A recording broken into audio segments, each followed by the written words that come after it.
heathens who gave us this image, they have taught us to do everything that's contrary to the Bible. Like they teaching the men now. You see a lot of men putting on dresses now. They have taught our sisters that what pants is okay. They have taught us everything that's contrary to the Bible. So it's the prophet's job to come out here and teach our people right.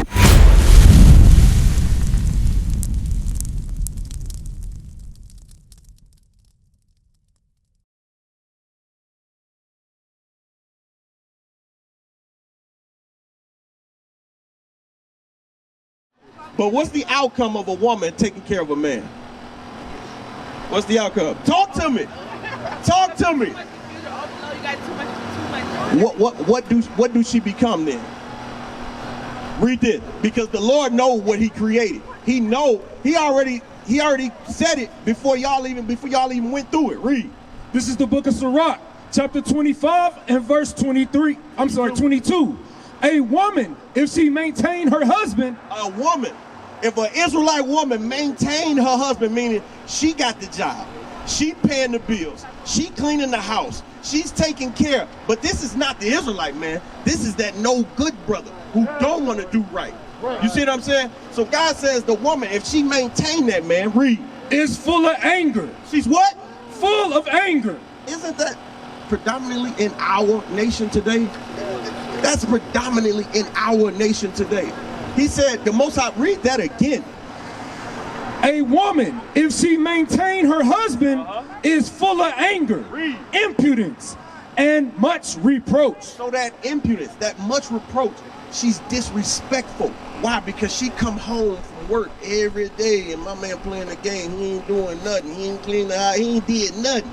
She becomes full of reproach. She becomes bitter toward that black man, right? Who am I speaking to? Am I speaking to my sisters today? But where's the black man at today? Why? And we're going to give you why the black man is right there. No, you can drop that. Give me Isaiah 51 and 22. Because this system it's been designed for us. The project was a project for the children of Israel. That's why they call it the projects. It's a project. They said, let's put this together and see what the outcome gonna be. Read this. It's the book of Isaiah, chapter 51, verse 21. I'm sorry, 22. Thus saith the Lord. Thus saith the Lord and thy God, that pleadeth the cause of his people. So the Most High God, he's pleading the cause with us. What is he pleading? Why is he pleading the cause of his children? Why? Because the children of Israel, they are at the bottom. We are destroyed for the lack of knowledge. Matter of fact, give me that. Give me Isaiah. Give me that. Hosea 4:6. We are destroyed. We are destroyed. The black man, he's what? He's been systematically destroyed. We are not given a job. We are not given the education that we need. So the black man is what? He's hid in prison houses. We're gonna read that for you. But read this. It's the book of Hosea, chapter 5, verse 6. 4, verse 6. My people are destroyed for the lack of knowledge. Because thou hast rejected knowledge, I will also reject thee. So what did God just tell us? He said, my people are destroyed for the lack of knowledge. Give me knowledge. Give me Malachi 2 and 7. God says his people, the children of Israel, the greatest people on this earth, are destroyed for the lack of knowledge. And we're going to give you what this knowledge is. And then we're going to show how the Most High said that his children are going to be hid in prison houses. Aren't we locked up in the prison system today? Read. It's the book of Malachi, chapter 2 and verse 7. For the priest's lips should keep knowledge, and they should seek the law at his mouth. Read that again.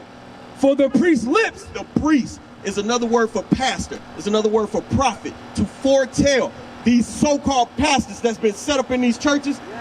We ain't seeking nothing. We ain't getting nothing from his lips. We're not getting nothing from his mouth. All we getting is what? Sow a seed, my sister. Right. All we getting is what? I see you in 2 weeks. I'll pray for you. We're not getting the solutions. That's why we are at the bottom today. But God says, he said, my priest shall seek read it again. This is the book of Malachi, chapter 2 and verse 7. For the priest's lips should seek knowledge, And they should read that again. Slow it down. This is the book of Malachi, chapter 2 and verse 7. For the priest's lips should keep knowledge. So the pastors, his lips, supposed to keep knowledge. We're about to find out what that knowledge is. Read. And they should seek the law at his mouth. The they are my brothers and sisters standing on that side. But he said, and they should seek the what? The law at his mouth. So what should we be seeking from these pastors? The law of marriage. The law of what? Keeping the Sabbath day holy. These pastors ain't teaching us to keep the Sabbath. Right. These pastors ain't telling my sisters to put on royal dresses. Give me that Jeremiah 6:2. These pastors ain't giving our people what we need. These pastors ain't giving us no solutions. But he rolling up in his Benz. He telling you to sow that seed. He telling you, hey, we'll pray for you. He ain't giving you no answers out of the Bible when you come with a script and say, Pastor, what is this talking about? He said, get with Brother William and we'll set a meeting. That day ain't coming. That day ain't never coming. But this is what the pastor was supposed to be exhorting my sisters to do. Read. The book of Jeremiah, chapter 6 and verse 2. I have likened the daughter of Zion. He said, no. He said he likened the daughter of Moab. I have likened the daughter of Zion. Zion is another name for Israel. Right. Zion is another name for our sisters, for our people. Read that again. I have likened the daughter of Zion to a comely and delicate woman. To a what? Comely and delicate woman. That's what the Most High God says. Y'all are delicate. It was a time where y'all feet didn't even touch the ground. Y'all ain't even know what that thing felt like. Right. Why? Because y'all had servants. It's one thing that the other nations know. The other women know. Drop that. Give me Isaiah 41 and 22. The other thing, it's one thing that the other nations know. The other women know. They said, if my man rule, I'm ruling. So that's why they stand with their men. They might not like everything that he say and do, but they say as long as he ruling, I'ma rule up under him. The white woman, she'll tell the black woman, no, let's sign a petition and vote against the men. We tired of being oppressed. Y'all the only ones that signed it. Y'all ain't see no white woman name on that petition.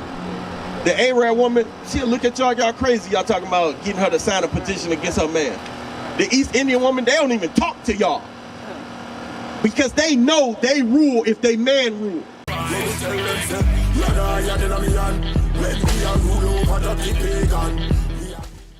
Hey, shalom brothers, shalom sisters, Bishop Nathaniel here. That's right, you know what day it is.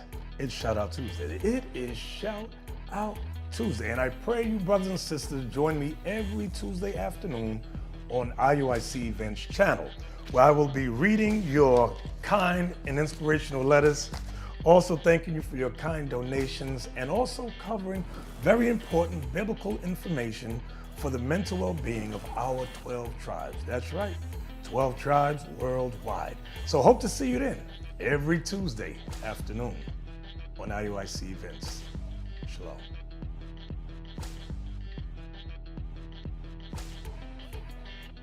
So what did my sisters learn today? I see y'all been out here for a minute. What y'all learned today? I didn't know that was in the Bible about a woman shouldn't wear the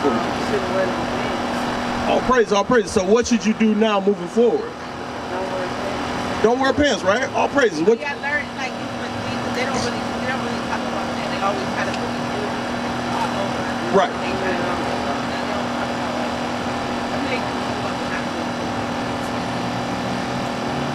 Drop that. Give me Sirach 17:25. Talk about like the gates and all this. They don't talk about like the right, because they want you to stay like you are. Because as long as you stay like you are, you're going to continue to come with him and pay your tithes for lies. Right. That's what you're going to keep coming back to, pay your tithes for lies. But check this out, because it's something my sister said real important. You said you didn't know that you couldn't wear pants. Now, when before I was on this side of the fence, I was over there with y'all. Me and my wife. She didn't know. She had on pants too. We didn't know. But this is what the Most High God says right here. Check this out. This is the book of Sirach, chapter 17, verse 25. Return unto the Lord. He say what? return unto the Lord and forsake thy sins. So he said, return unto him. And then and this is how you return to him. You forsake your sins, meaning you put them down. You no longer do. But do you have a wardrobe full of dresses right now? Yeah. You do? All praise. Not skin tight, but free flowing, right? All praise. What about you, my sister? Okay, now I'm not doing this to shame you at all. I'm not doing this. But check this out, because there's another part to this, and I want both of y'all to hear it, to give you some comfort. Read. Return unto the Lord and forsake thy sins. Make thy prayer before his face and offend less. He say do what? Offend less. So meaning, like say, so for instance, I'm going to use myself, my household. My wife, she had a couple of dresses. She didn't have a closet full of dresses. So as we progressed and we learned more, as we, got paid, income tax came, and we balled out. Hey, yeah, you get that dress, you get that dress. Hey, get what you need. We progressed. We offended less. Well, go ahead, sis. What you got? I like wearing dresses, but I don't wear dresses because I don't feel safe wearing them outside, and I don't have a man. I don't have a man. Like, I don't have a husband. I'm single, and men today are disrespectful to women. So it makes me feel uncomfortable to wear a dress and dress more feminine like that. That's the reason I don't. Here's the thing, you around the men of the Lord. You see what I'm saying? There's protection amongst the men of the Lord. What's going on? What my man got? He said, you want to know the difference between the Jews in Israel right now and us. Okay, so my brother right here, what's your name, bro? New preacher. Okay, yes sir. So check it out. I got you 1 second. Give me 2 Corinthians 5 and 17, because what you have to understand is the old things, the old thoughts. That's all a part. The old thinking, all that stuff. You got to cast that stuff to the side, and we're gonna answer my man question here. So you got to put that thing on, because you're not gonna see. Have you ever seen two women with modest dress fighting? Nah, but you see some sister with pants on, right? Yeah. Why? Because it put that manly spirit on you. You see what I'm saying? Have you ever seen a strong, austere man with his dress on? Nah, he got broken wrists now. You see what I'm saying? That dress changed his spirit. So you see what I'm saying? But check this out right quick. This is the book of 2 Corinthians, chapter 5, verse 17. Therefore, if a man be in Christ, he is a new creature. So that old stuff, you gotta cast that stuff to the side. That's the old woman. That's the old woman coming up. She trying to, Because I've been talking to her about it. Like, I want to start wearing dresses. I got a lot of nice dresses and skirts and stuff. But what I just said, the reason why, that I was putting that a past anyway. And it still led me here to this day to hear the all praises. All praise to the Most High for that. But check this out, because I got one more for you though. Read. Therefore, if any man be in Christ, he is a new creature. So you a new creature once you come into Christ. So this is something that all of us can do. There's laws that you got to change the inside man, meaning your thinking, and then there's the outside appearance, like the dresses, the fringes. Did you go over fringes yet? No. Okay, we'll touch on that. Give me Leviticus 13 and 30 real quick. Because it's one thing a lot of my sisters out here doing, and even the brothers, they put the blonde tips in their hair, they put the red hair, they put the blue hair. That's a custom of the heathens. Hey, the Most High God, we got hair like him. We got hair like the Father and the Son. So you see what I'm saying? Again, hurry up, let me get that. Chapter 13, verse 30. So check this out, y'all. This is the book of Leviticus, chapter 13 and verse 30. Then the priest shall see the plague, and behold, if it be in sight deeper than the skin, and there be in it a yellow thin hair. So a yellow thin hair, a different color hair, it's a plague. That's something you saw somebody, you're like, oh, damn, you got that man down, something wrong with you. You see what I'm saying? That's what that thing was known as. Read.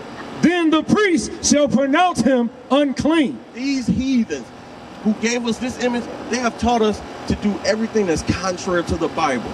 Like they teaching the men now. You see a lot of men putting on dresses now. They have taught our sisters that what pants is okay. They have taught us everything that's contrary to the Bible. So it's the prophet's job to come out here and teach our people right. And if it cut, all praise to the Most High. And when I say when it cut, meaning it mess with them feelings on the inside. You're like, that means the Lord is like, yeah, you got to change this. You got to change that. You got to change this. You come to serve the Lord, you have to change. Finish that. It is a dry scale, even a leprosy upon the head or beard. So the Most High God is saying, and give me 1 Corinthians 4 and 14, and then after that, give me Revelations 2 and 9. So the Most High God is saying what? He's saying, get your hair color back. Why? Because you have hair like Christ. Right. You got to be happy in that thing, glory in that thing, because we were created in His image. We ain't supposed to walk around here looking like the heathens. To hell with them. You let them walk around with that Skittle, tropical, rainbow, fruity stuff. You know what I'm saying? You let them keep that. God said He made us in His image. You see what I'm saying? So that wool, that texture, you love that thing. Don't dye it. Don't straighten it. No. Christ got hair like wool. Read. It's the book of 1 Corinthians chapter 4, verse 14. So I don't want my sisters to be offended by what I'm saying, because I'm out here to what? To help my sisters and my brothers to what? To get right. Read. I write not these things to shame you. So I ain't bringing out these things to shame none of my brothers and sisters. Read. But as my beloved son, I warn you. So we out here to what? To warn our people. Because when Christ come back, if our sisters got on pants, our brothers got on dresses, got blonde hair, blue hair, pink hair, Christ is coming back to destroy. He's coming back to destroy all the transgressors. Give me the Revelations 2 and 9 now to answer my brother's question right here. So we got to learn today that the Most High God is not playing with us. And the proof of Him not playing with us, didn't we go on cargo slave ships? Y'all learned that, right? So He ain't playing with us. Did He not put us in the projects? He ain't playing with us. Did He not smitten us with madness where our brothers walking around here? You talk to some brothers and they be like, you talk to some sisters and they don't know what's going on. The Most High smitten us with madness. He ain't playing with us. He said, y'all disobedient children. I'm going to give y'all that. You read that. This is the book of Revelations chapter 2 and verse 9. I know thy works. So God know, again, I know y'all went over that already, but my man right here, God know our works. He know the things that we going through. Read.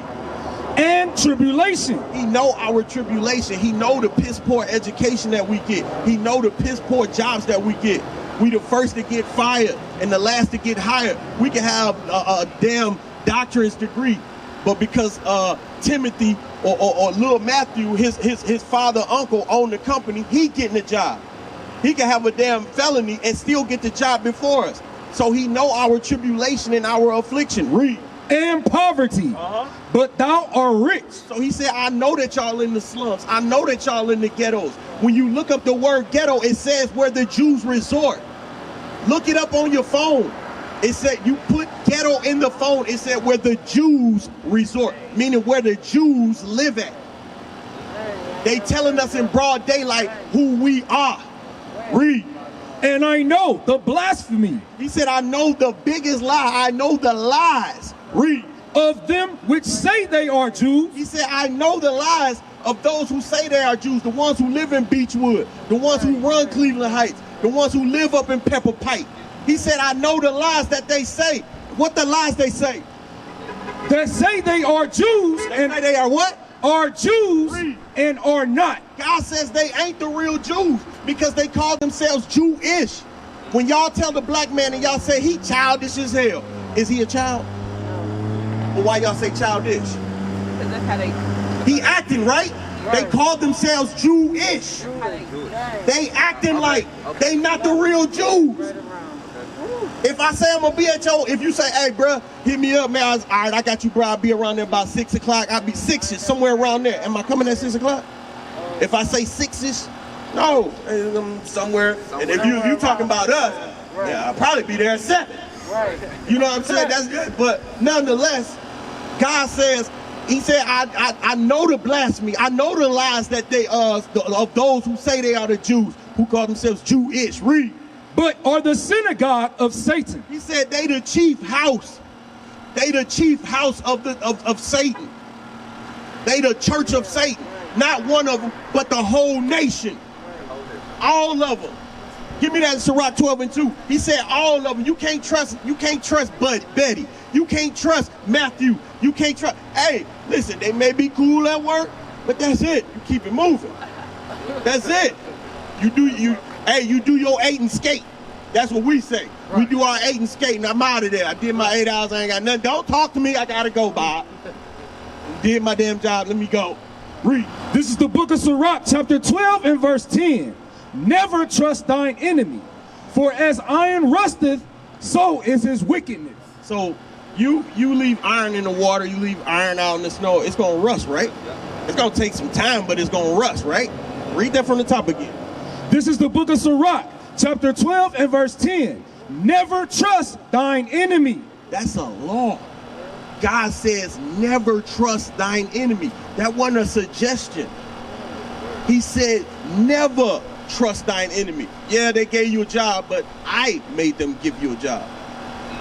Matthew woke up in the morning. What's your name? Ken. Matthew woke up in the morning. He looked at Ken application and said, I don't know why, but I like this guy. I'm going to give him the job. You don't know why. Right. God told him to. But God says, never trust thine enemy. Because will a friend put a friend on slave ship? Would a friend take his nationality? Would a friend give you the wrong image?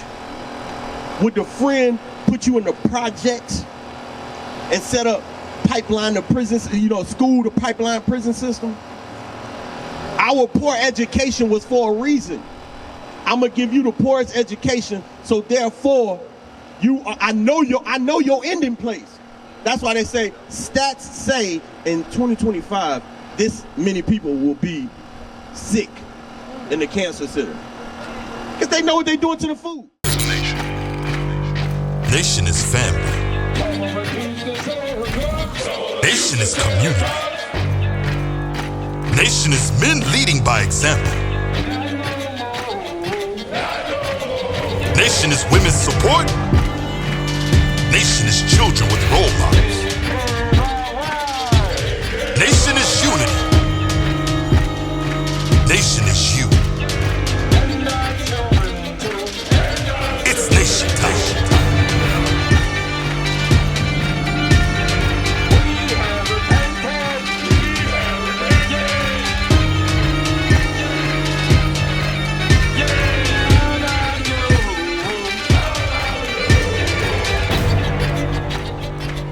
And finally, my brethren, be strong in the Lord.